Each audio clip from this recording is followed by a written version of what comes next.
Welcome to Running for Real, a global community with a shared love and curiosity for running.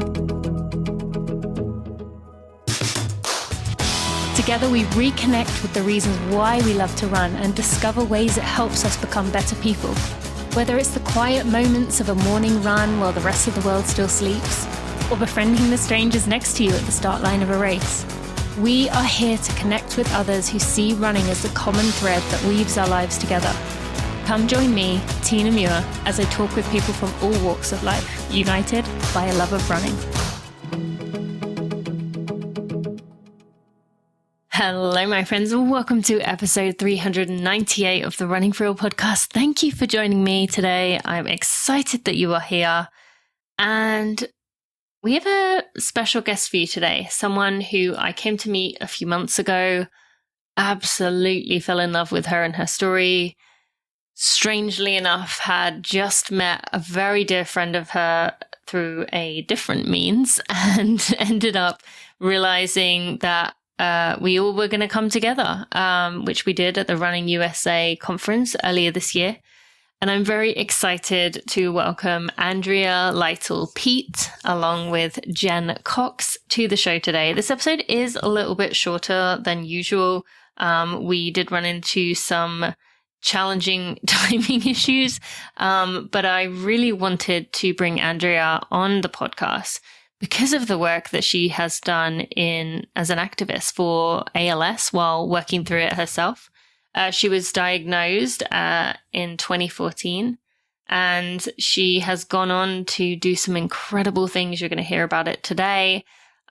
She also has a beautiful documentary that's been made about her story called Go On, Be Brave. She has a book out called Hope Fights Back, which I strongly recommend you take a listen to. And you're going to get to hear a bit more about her and her journey, along with her dear friend, Jen Cox, who is the sponsorship and partnership manager, as well as race announcer for Vacation Races, and just how a friendship with Andrea has helped shape Jen into the person that she is today. So without any further ado, let's hear from one of our sponsors and get right to this episode with Andrea and Jen. It's important to me that the supplements I take are of the highest quality, and that's why for almost 6 years I've been drinking AG1. Unlike many supplement brands, AG1 is researched and developed by an in-house team of scientists, doctors, nutritionists with decades of experience in their respective fields. So many people have asked me if I do actually take AG1 every day, and if I do believe in the product. And trust me, there is a reason I've been with them for so long. Quality for AG1 isn't a buzzword. It is a commitment backed by expert-led scientific research, high-quality ingredients, industry-leading manufacturing, and rigorous testing. At every step of the process, AG1 goes above and beyond industry standards. I know I can trust what's in every scoop of AG1 because they obsess over product quality. The standards of manufacturing partners and sustainable practices are unparalleled, and I just really admire the extra above and beyond that they do to make sure that is the case. Taking care of my health shouldn't be complicated, and AG1 simplifies this by covering my nutritional bases and setting myself up for success in 60 seconds. One scoop, once a day in water, and that's all you need to do. That covers all your bases. I have been using it obsessively during my recovery time to make sure my body heals, but I use it all the time. AG1's ingredients are heavily researched for efficacy and quality, and I love that every scoop also includes folate, magnesium, and ashwagandha for stress support, which my body is needing as it is in healing period. So if you want to replace your multivitamin and more, start with AG1. Try AG1 and get a free 1-year supply of vitamin D3 plus K2 and 5 free travel packs with your first subscription at drinkag1.com/Tina. That's drinkag1.com/Tina. Check it out. Andrea, Jen, thank you so much for joining me today on the Running for Real podcast. I'm excited that you both are here. Thanks for joining me. Thank you. Thanks for having us. Yeah, this is going to be fun. Jen and I, through some weird small world thing, already had come across one another a few months before I saw you again and met Andrea at the Running USA conference in January, where you were one of the emerging leaders that was coming through the program. And I loved watching the room light up whenever you spoke in front of the groups, or when you were up on the main stage. And I wanted to, draw attention to those who may not know about your story, encourage them. We're going to mention this multiple times, to go watch your documentary, Go On, Be Brave. And I will put lots of links in the show notes. So I just want to start off with that. But I thought we would go deeper into some branches of that documentary that I thought it would be good for us to hear from. So you were diagnosed with probable ALS in 2014, age 33. And as everyone listening can imagine, that completely changed life in ways you could never expect. I don't want to focus on the questions that you get asked over and over, but is there anything that you feel, to begin this, it's important to mention for someone listening who may not have come across someone with ALS before we go any further? Sure. So, as you can hear, my voice is more slower and more difficult to understand. I went from doing a half Ironman to walking with a cane in 6 months before I was diagnosed. So it went very, very quickly in the beginning, and ALS has a life expectancy of 2 to 5 years, and so given how quickly I progressed in the beginning, we really thought that I wasn't going to be around for very long. And now here you are. I mean, we're weeks away from that 10-year anniversary of that. May 2014. By the time this comes out, that will be 10 years. I want to go into some deeper elements of that, but I would love to have you explain about the tattoos that you have got on your arm, which you learn about in the documentary, about representing those years beyond the life expectancy that you were given at that moment. Yeah, so I started getting one swallow tattoo on my forearm for every year, living with ALS as a way to celebrate making it to a new year. Otherwise, I feel like that anniversaries tinge with sadness. And so I wanted to reclaim it, and we have fun things like the one 2020 has a little mask and and the one for 2022 has a number 50 for my 50th marathon. Spoiler alert.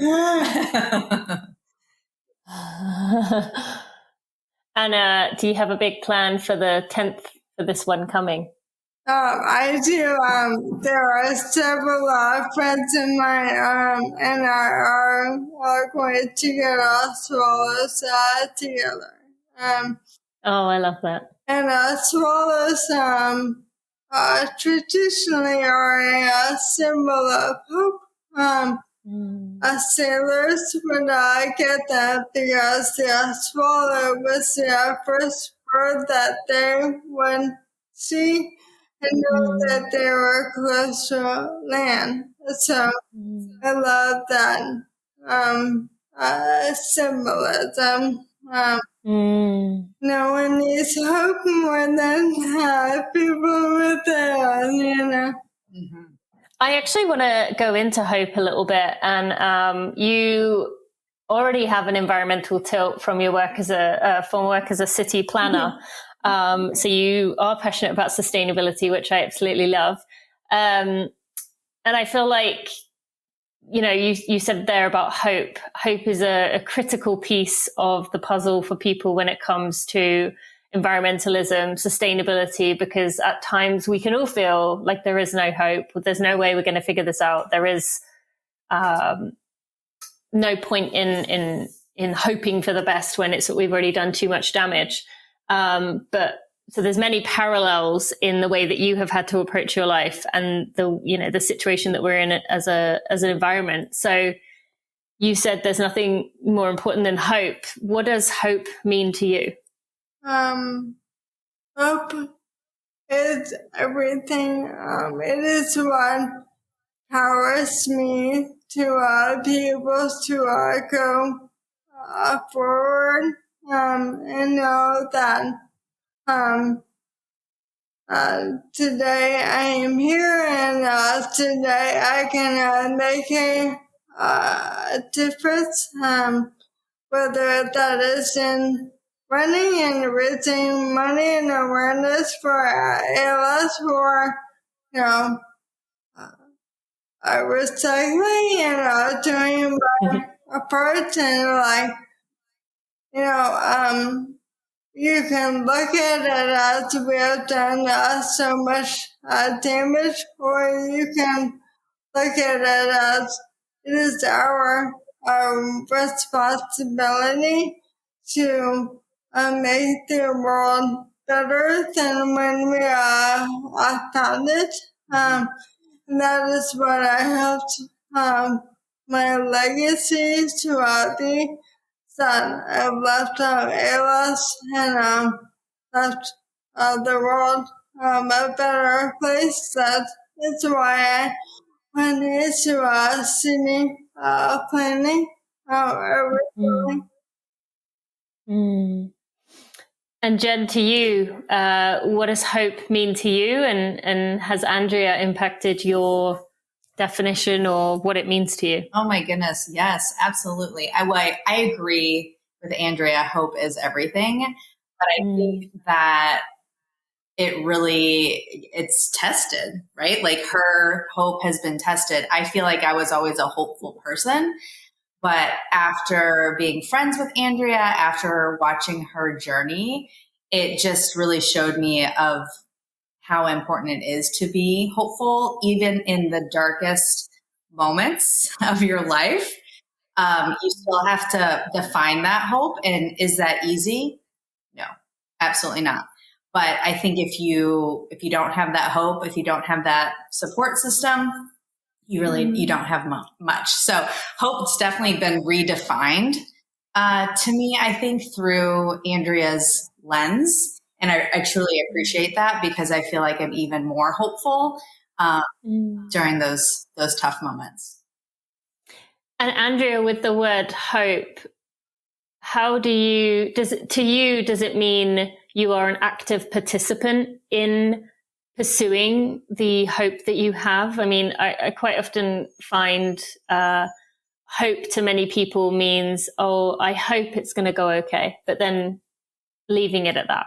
But how do you feel your role in keeping that hope alive, in pursuing hope?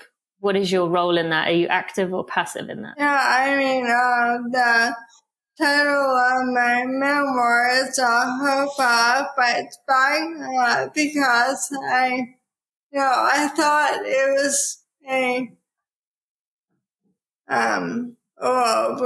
we are writing the book that,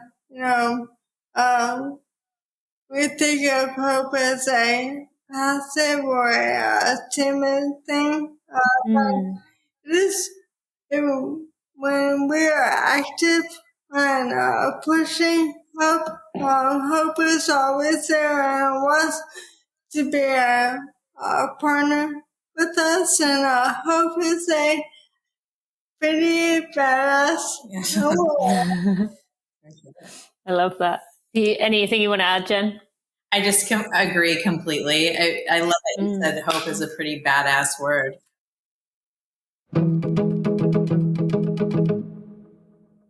You've heard me talking about precision for a while, and I know it has been almost a year since I did my last ultra. I'm looking forward to hopefully getting back into it by the end of the year, depending on how my recovery goes, but so far, so good. And in my last ultra and in my future ultras, I intend on using precision. I could not fault it with my last ultra, with many of the marathons that I have run. I am so glad that I finally understand how much fuel I need per hour, how many gels I need, how many carbs I need. A lot of that is thanks to Precision and the free fuel and hydration planner that they have made. They have made it ready for you. You do not have to use any particular thing. You could just go in there, plug your information in, and they will figure it out for you. There's also free consultations if you want to take up that opportunity. You can go to a link in the show notes if you want to check that out. But for today, I just want to remind you that fueling, that getting your hydration right, is the most critical part of running a race to your potential, of getting that goal, getting that whatever that is that you are working towards that is lighting your heart on fire. That is the key. And Precision makes it so easy for you. Their 30-gram carb gels go down so easy. You don't need water. They just slip straight down. I actually genuinely enjoy taking them, not even including the gel part of it. I would just happily eat them as is, as do the chews. Their flavors are not particularly powerful. They're very easy to take down. You don't get flavor fatigue. And then when it comes to the electrolytes, something that is critical for us runners, they have varying different levels. Again, use that free planner to figure out what you need. You, as a friend of mine, can get yourself 15% off at precisionfuelandhydration.com by using code TINASENTME. Use code TINASENTME to get yourself 15% off at precisionfuelandhydration.com. There's also links in the show notes. Go check out those gels, go check out the chews and the electrolytes.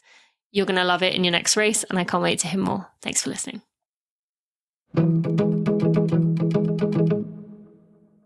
That is absolutely true, and not something you hear every day. Right. So in part of that, you established the Team Drea Foundation in 2016, which has raised over $1 million for ALS research, which is just incredible. And you've done a lot of advocacy for people with ALS through your documentary, Go On, Be Brave, through your book, and through your journey that you have continued to push the boundaries of what is possible.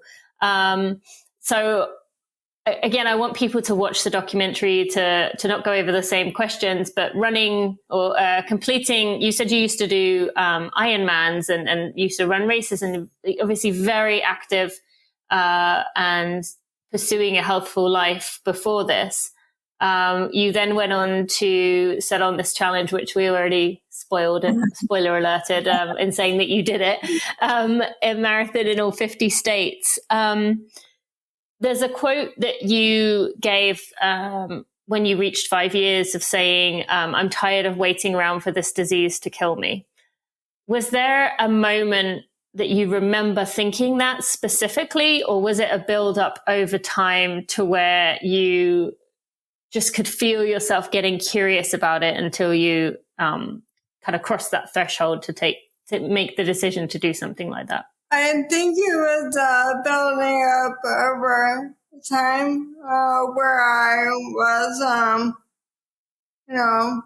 I said I'm going to ride my trike until ALS catches up with me. And then a year would pass and another marathon would pass, and eventually I realized that I am not on the same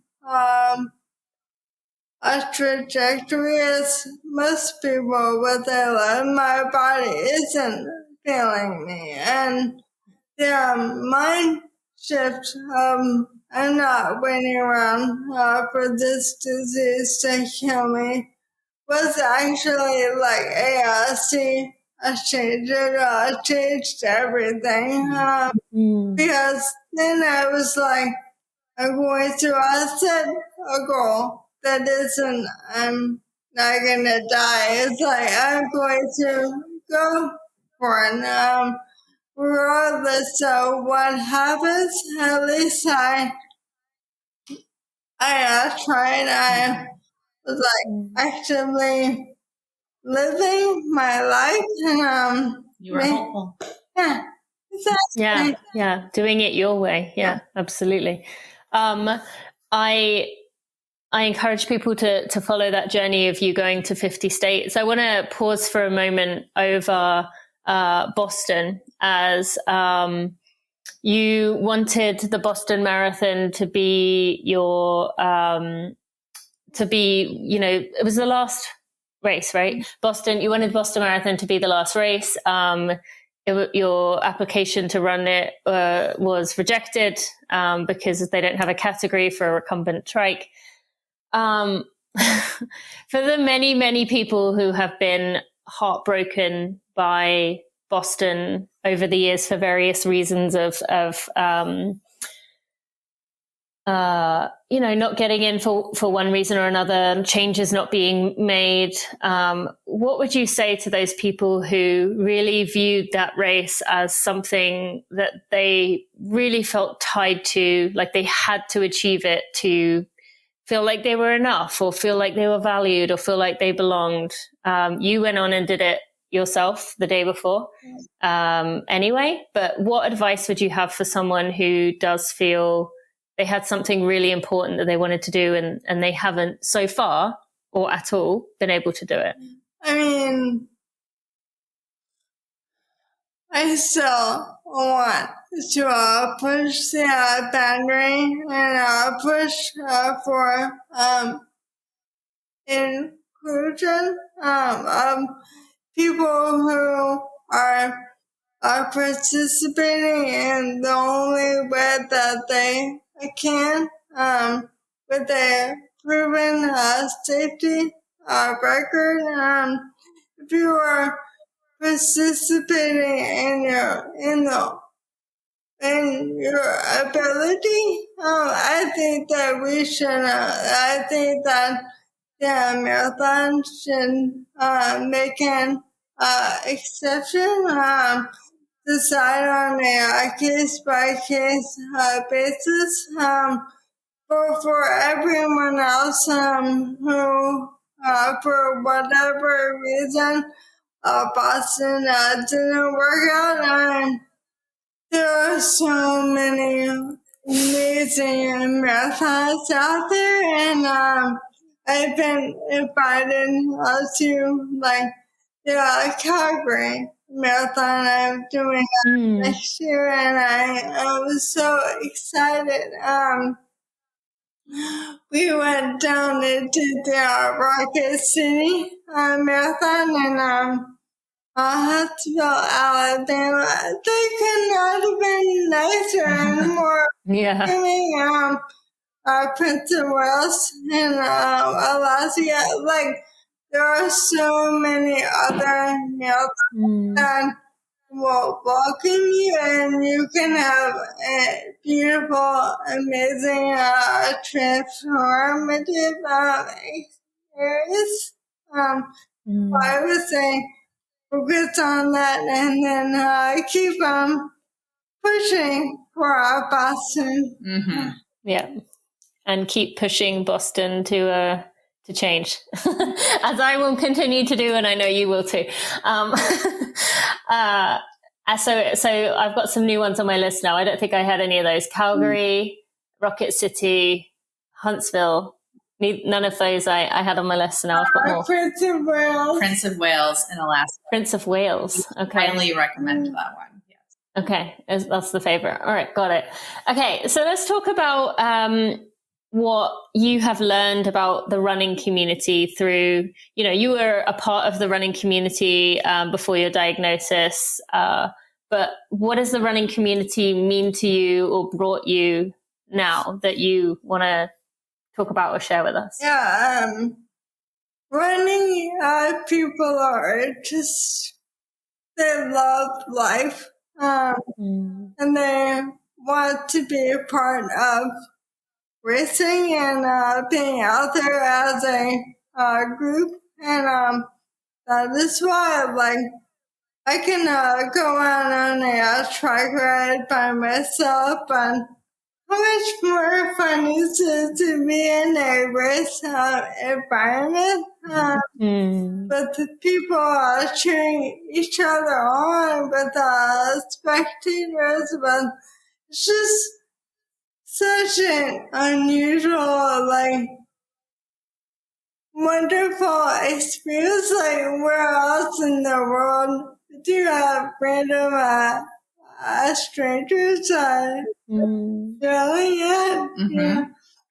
Yeah. That's something. Yeah, but I just, people who are runners appreciate what their bodies can do, and they're out there trying to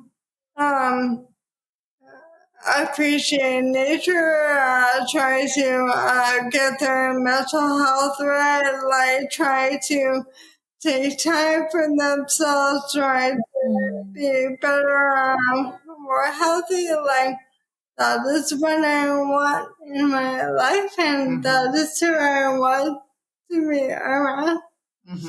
Yeah, absolutely. Some of the best people out there. And Jen, obviously for you two, you're part of your running community is one another. So what have you learned about running community through your friendship with Andrea and the running community you've been involved with in your role at Vacation Races? And announcing, yes. And announcing, yeah, absolutely. So I just love that Andrea has impacted so many runners, and she's impacted runners and athletes with ALS.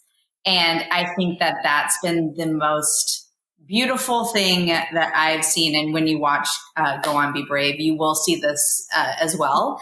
But it's just so cool that runners and people recently diagnosed with ALS have Googled, like, what do I do now? And I've learned about Andrea and Team Drea, and they've been like, well, goodness, I'm going to go get a track bike and I'm going to go live my life with ALS and just spend every day just living to the fullest. And I think that's probably the most impactful part. And then I will say I love it when people in Vacation Races and other race companies that I work with, but when they learn about Andrea's story, they're like, say what?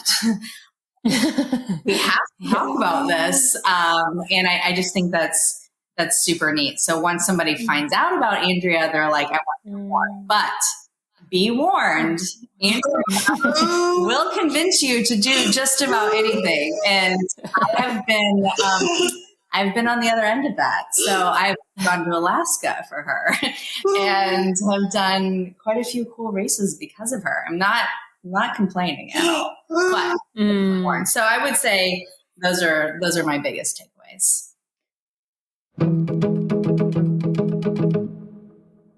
As you probably know, I had surgery on my Achilles last month. And while that has been a interesting experience getting to watch my body heal and recover, and I'm so in awe of my body, you want to know what the first thing I did when I got back to the hotel room was? I put on my Tracksmith clothes because I knew they would make sure I was comfortable. They are so worn in a beautiful way, yet still the quality as ever is as good as it has ever been, even though they are 5+ years old, even though they've been worn hundreds of times. Those clothes continue to keep the quality level high. They are durable. They've handled so many sweaty runs, and now they have handled a recovery period. I put my Brighton base long sleeve straight on, and I put my session speed shorts on, which it is now time for. I am wearing a pair of them right now as we speak. They are high stretch. They are lightweight. They are incredibly comfortable, and they come in lots of really cool, fun colors. They fit well, and I've been wearing them for 5 years and I absolutely love them. So you should go check out those items. If you are looking for something where you can buy one of these, you can keep it for a long time, you can use it over and over again and not be worried about that quality degradation, I encourage you to go to tracksmith.com/Tina. If you have not been a Tracksmith customer in the past, you can get $15 off your order of 75 or more by using code TINANEW. You can also use Tina Give to make a donation to Track Girls, along with getting free shipping by using code Tina Give. That's Tina New and Tina Give. I strongly encourage you to go check out those Session Speed shorts. The Brighton-based long sleeve is my all-time favorite item. I also love the Lane 5 tights, which I do wear for races. Those have 5 pockets in them that are ideal for marathons. As you are training through your summer months, go check those out. Go to tracksmith.com/Tina.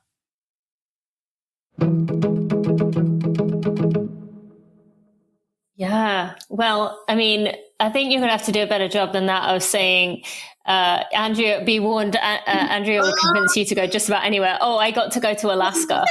You should say, like, I had to go some, I don't know, dingy place where you wouldn't want to go, and not I got to go to, or I had to go to Alaska. That sounds terrible. Actually, Jen. Yeah, you and Disney World. So you only take me to the best place. But I've made Andrea go outside of her comfort zone on an Avatar ride, which she was like, at first, I don't know if I should do this. I'm like, I think you should. I put her back. Yeah. And did you enjoy that ride, Andrea? Yes, much fun. I feel like I was in the extreme minority that did not enjoy it because I get motion sickness. So when I came off the ride and everyone was like, that was so cool, I was like, my eyes were shut for like 90% of the time. After, very glad, and I'm glad that you survived. Oh, I did. I think I saw you in the bathroom afterwards, didn't I, Jen? Yeah. And I do remember now. Yes. Yeah, no, I'm a party pooper when it comes to motion simulator rides. But I let everyone else thrive in their moment of enjoying that ride, and I'm glad that you both enjoyed it as well. And I'm glad you went and did it, Andrea, because that's a good example of where you could have been like, no, I'm going to sit back, and you didn't. You pushed that boundary in a different way. Andrea, as we're coming up on 10 years since you were first diagnosed as probable ALS, what are some of the biggest things you've learned about yourself as you reflect back on that? I really thought that I was realist. I pride in myself on being a pragmatist, and I did my will, and I planned for my body to feel, and I thought I was just trying to stay ahead of the disease, which they tell you to. But I think that there was such a mind, I don't know what their word is, but they are doom, that it just overtook my mind of this is what is going to happen, and you are going to die, and it is only going to get worse, that I have been able to shed. That 10 years later, I can look back and say that it was my mind living in my body, and that isn't always the way that it is with us. Certainly I'm not saying that, but I do think that being told that you are going to die, that there is nothing that you can do to prevent that, that exercise doesn't matter, what you eat doesn't matter. I think that is truly a disservice to people with ALS, and that is my new realization. Why not try? Why not live life? Why not have hope? And I feel like that's why you're here. And that's why you're sitting here, is because you, like you said earlier, you push the envelope, right? Like you push the envelope in so many different ways of your life. And I feel like you've been like, well, wait, I can do Pilates and I can do my trike and I can eat food. And I don't know, like obviously it's making an impact. Yeah, focus on what you can do and being curious about what you can do rather than taking blanket statements of what you can't and just accepting those, finding out for yourself. Jen, what about you? What has your time with Andrea, your friendship taught you about yourself during this time? It's taught that you honestly can do anything. And like your mind is so powerful, because just like what I was saying, like she was told so many things, which, and rightfully so, right? Like this is a serious disease and it does happen really quickly for a lot of people. Andrea, I just think because of her mind, because of like wanting to have hope and fight back, that she's really pushed the envelope and has had a different outcome. And I'm sitting here with not an ALS diagnosis, and I feel like I implement the way that she thinks about life and just her day-to-day attitude and outlook on life. I feel like that is what I think of. And we're training for Chicago last fall. Like there are tough times in a marathon training schedule. And there are times where you're like, I can't do this. And then I was like, wait a minute, like what would Andrea do? And I was like, Andrea would be out on her trike bike and giving it her all. And so that is what I did, even on days when I was like, I can't do this. I don't want to do this. I'm exhausted. So I feel like seeing that over the past in 1 month, 10 years, is just mind blowing. Is absolutely incredible. And thank you so much for that. I really, really appreciate it. I love your friendship.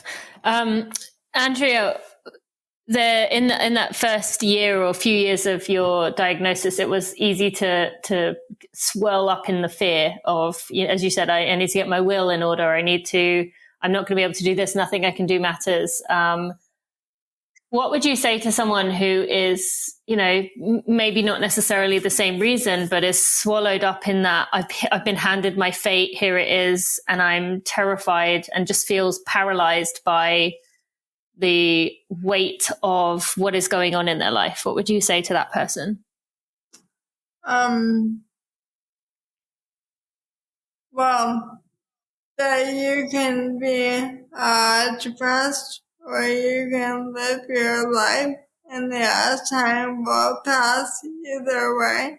It really breaks down into what you can do now. This second, this minute, is it get some water? Is it go for a walk? Like, what do you need in your core? Do you need to reach out for help? What isn't? And just try to get through the overwhelmingness of all of the things and focus on that one. Yeah. Often when we in those moments, we get overwhelmed with where to start. And as you said, that's a beautiful thing to do. Just that one thing you can do for yourself to get yourself going in a direction. And that applies to so many things. Again, I use that in the environmental movement of just do something, even if it feels like it's not enough or not making an impact. So when it comes to you living your life, Andrea, you say yes to things, you take on opportunities, you take yourself out of your comfort zone. How do you sort through which things you do say yes to at this point, knowing that I would imagine there's more things that come up in your life than you are able to say yes to? So how do you decide which things to go with? So I said yes to way too many. Know that feeling. I have learned my lesson. So last fall, we had 30 screenings of the film. We have a very small team of volunteers for helping put together all of this. And my husband and I are driving from Burlington, Vermont to Boston to Rhode Island to Connecticut to New York. Like, it was too much. And so I've learned that I really need to take a step back, not packing all of the other things. Like, I need to be present and enjoy this. Like, who gets to do that? So I really have been trying to shed the expectations that I put on myself. Just really like building downtime and time to enjoy like the Avatar ride. Yeah. Just fun things. And I would imagine leaving some space for opportunities to come up that are random and spontaneous and you might be enjoying in the moment that you want to continue, but when we tend to overschedule ourselves, we don't have the time to appreciate those things. Totally. Is there anything else you'd want to share with the community? Reminder, again, I very much encourage people to go watch the documentary, read Hope Fights Back. Anything else you would want to share with people who are listening to this episode? If you can donate to ALS research, that is the only way that we will find cure or treatment. I am a very unique example of ALS. Just imagine not being able to eat, move, talk. You are truly trapped in your body, and that is what we need to end. Like, we need ALS to be a livable disease. Like, here's a treatment. You can live a life. The heart, it might be a chronic disease, but we're nowhere near that right now. It is a death sentence, and we need to find more opportunities to find a cure. Absolutely. And thank you. I will definitely put a link in the show notes. Encourage people to go donate if you can. And Andrea and Jen, is there anything else you want to add? I was just going to say, when you stream the Go On Be Brave documentary, that actually money goes back to ALS. So good reminder. Do two things at one time like we like to do. Oh yeah, love to multitask. Yes. Well, I thank you both so much. As I said, I love seeing your friendship flourish, the pride that you feel in one another. Andrea, you've inspired, so many people over the years. I'm so glad I had that opportunity to meet you and that we could do this today. I just want to thank you both for your time and keep up the amazing work. I can't wait to see what the next adventure brings. Thank you. Thank you so much. Thank you. Yeah. Before we go any further, I just want to give a quick shout out to the Running for Real team. Without them, I would not be able to do barely anything compared to what I'm able to do today. They are behind the scenes. They are there for me. I am just so appreciative of them. To Jeremy Nessel, our podcast editor, audio consultant, and someone who's been with me since the start.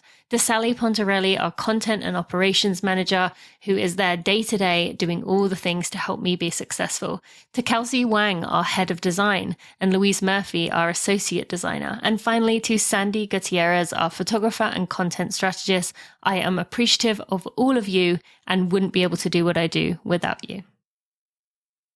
Oh, I'm so grateful for both Andrea and Jen and all they have done, especially what Andrea has done to make money, to raise that amount of money, over $1 million for ALS research is incredible. I really think she's going to be a part of finding a cure, finding a way to move forward for those with ALS. And also, I definitely encourage you to go on, Be Brave. It was such an inspiring documentary. I'm currently in the process of reading Hope Fights Back myself and loving it so far. You can find links to those two things as well as everything we talked about today in the show notes by going to runningforreal.com/episode 398. There will be lots of links in there, as well as links to our sponsors who I strongly encourage you to check out. I am so grateful for what they have done to support me and Running for Real in general. That is AG1. That is Precision, Fuel and Hydration. Go check out those gels and electrolytes, and to Tracksmith. Thank you so much for listening. I will see you next week.